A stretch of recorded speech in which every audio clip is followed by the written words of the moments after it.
So jumping in, I just want to show you all my supplies. I used this cardboard box as my base. You can use some poster board, the foam kind, if you don't have any strong cardboard boxes. I also got some vinyl from the Home Depot, the type that you would put down on your floor. They're about $1.50 a piece. Now here you can see my Christmas tree all set up, and I'm looking at the base, and I know in my home my tile is 12 by 12, so I just measured a little bit longer and I made my base 13 by 13. So this blue tape that you see, I use painter's tape. This is my 13 by 13 side. I don't intend to make a full box. I am just going to do the sides and the front because my trees are always in a corner or against a wall.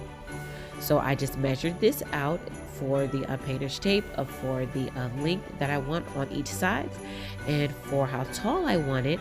What I did was I stacked 2 pieces of vinyl together because I knew that's how tall that I wanted my tree box to be, and it came to about 12 inches give or take. It'll also just change depending on how tall your tree base is or how short your tree base is.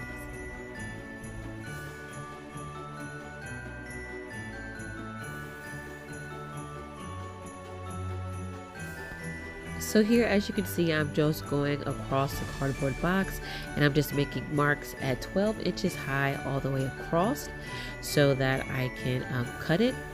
Now, because my cardboard is a box and it's all stuck together, I won't have to go through the process of connecting anything. But if you do use foam board, you would have to think about what you are going to use to make all of the pieces connect. Now, since I don't have a yardstick or any type of straight edge that is really long, I'm using this piece of vinyl as my straight edge, and I'm just going to cut all the way across my cardboard box, 12 inches high all the way across. And I am just using a box cutter to do that, or you can use something like an X-Acto knife.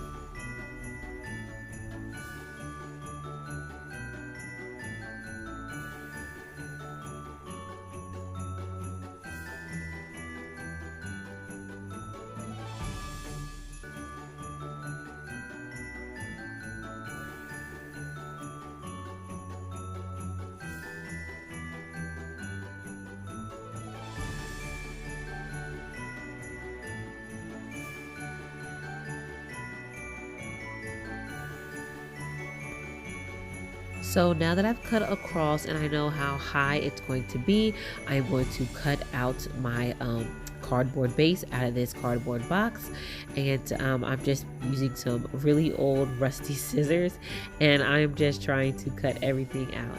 If you have an X-Acto knife, that would work perfectly. I don't believe that I would really scratch at my tiles too much if I would have used my X-Acto knife, but I just didn't want to risk it. And so here is what it looks like, you guys, on 13 inches on each side. So as you saw in that prior clip, the cardboard box, because it was not solid all the way around, there were bits of, folds and things like that. I just want to make it a little bit more sturdy. So I just got some more cardboard from around the house that was just laying around. And here I am just trying to make those openings just a little bit more sturdy, so that there's not so many bends, and so that when I stick the vinyl on top of the cardboard, that it'll just have something that will weigh it down and not make it bend in the wrong areas so much.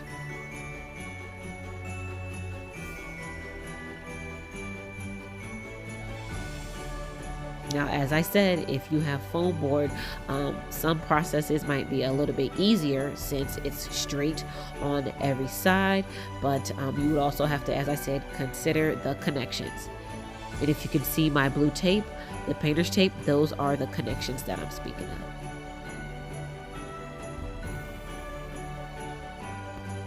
So now I'm going to take my pieces of vinyl and I'm going to cut them to length. The way I'm going to do this is I want it to be paneled. I guess that's what you would call it. That's the look that I'm going for. I want it to be paneled. So the faux vinyl is going to go vertically on the box.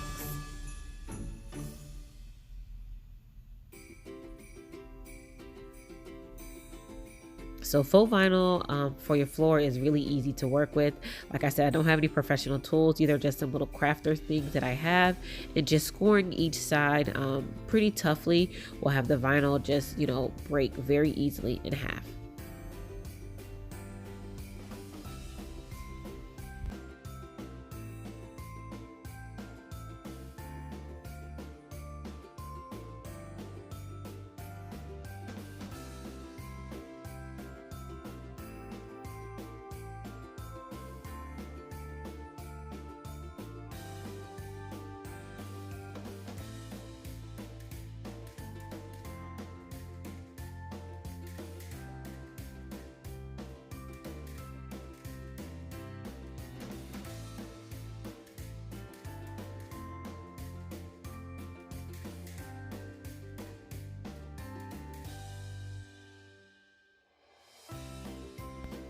So as you all can see, I cut all of my pieces to size for going vertically on the box, and now I'm just taking my tape measure so I can find the center of the front of the box, and I am going to glue down the faux vinyl.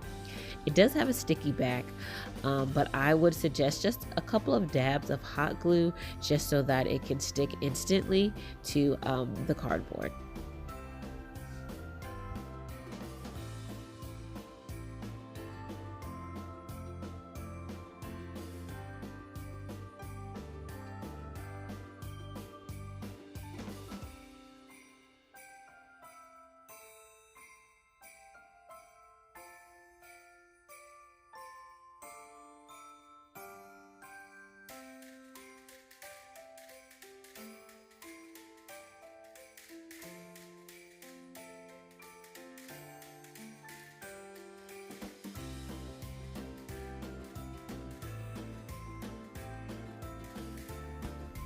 So you guys, for, you know, just extra, you know, security to make it more sturdy, I believe you should also glue the vinyl together. That's why I'm making a thin line of hot glue down the side and not so much on the back or on the actual cardboard, so that they can stick together. Right now I made a mistake, so and hot glue dries super fast, so I'm just going to peel it away just a little bit, and then I'm going to put another line of glue down and make sure that it is stuck together, the vinyl pieces.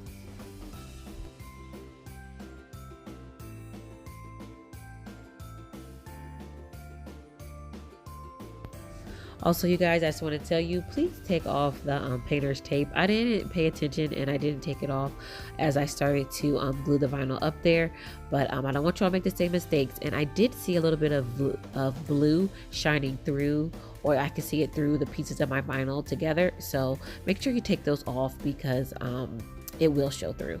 So unless you want to have to, you know, see a little bit of blue painter's tape through your little paneling, please remember to take it off.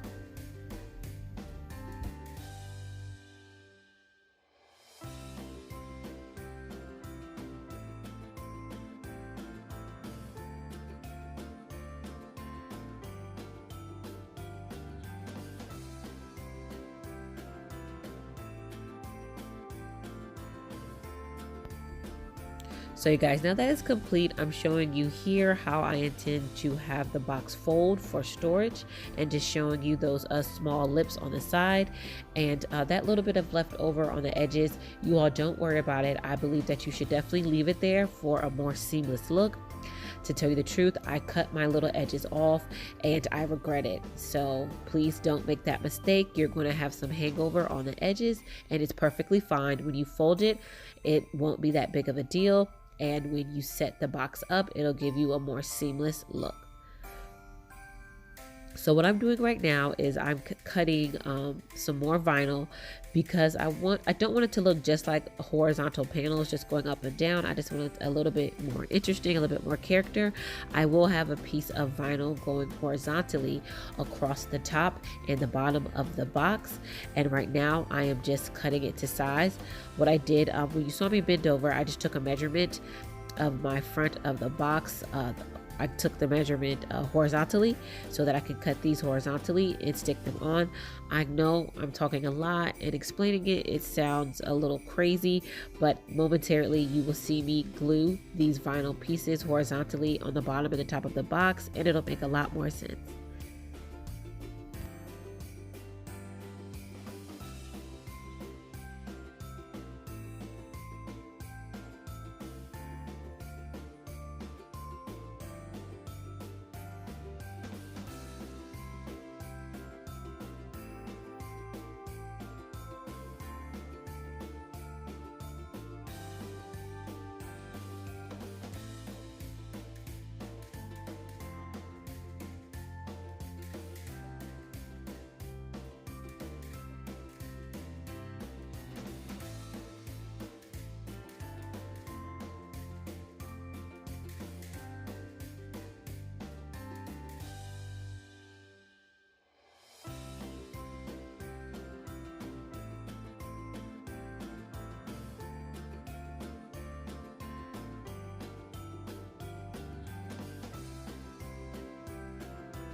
So you guys, all that mumbo jumbo I was saying before, I hope it's now starting to make sense. As you can see the horizontal pieces of the faux vinyl at the top and how I am just cutting it again. You know, I did a little bit overage because I just wanted it to be safe, and now I just, you know, made the exact measurements. I'm going to put a little hot glue up here and stick it horizontally across the top.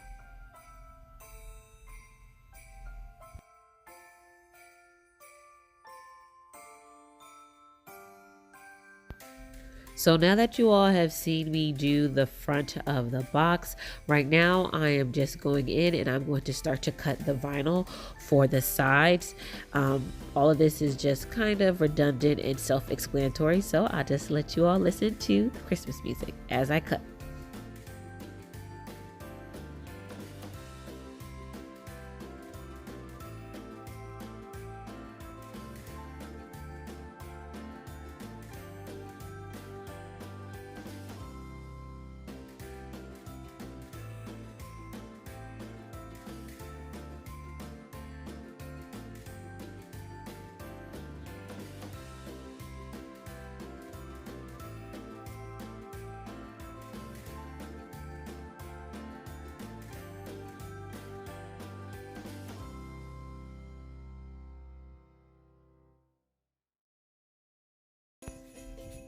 So now that that is complete, what I'm showing you that I'm doing here on the side is I am cutting probably about an inch off, and I'm doing this simply so that when I store this, that I can fold it, so that I can fold it all down together and it'll be easy for storage.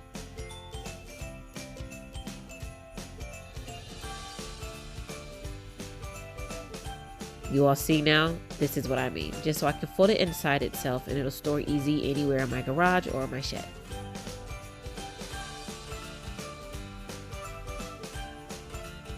So once again, I think this is a bit self-explanatory. I am just going on to the other side of the box and I am just going to simply glue down the vinyl.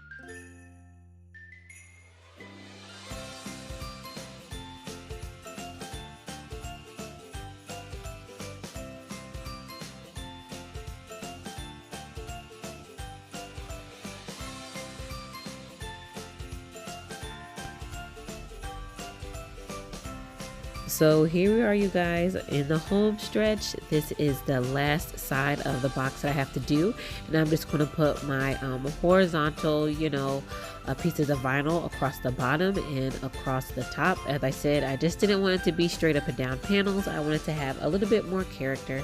So I took these smaller pieces of vinyl, which I measured at about 2 inches roughly, and put them across the bottom and the top.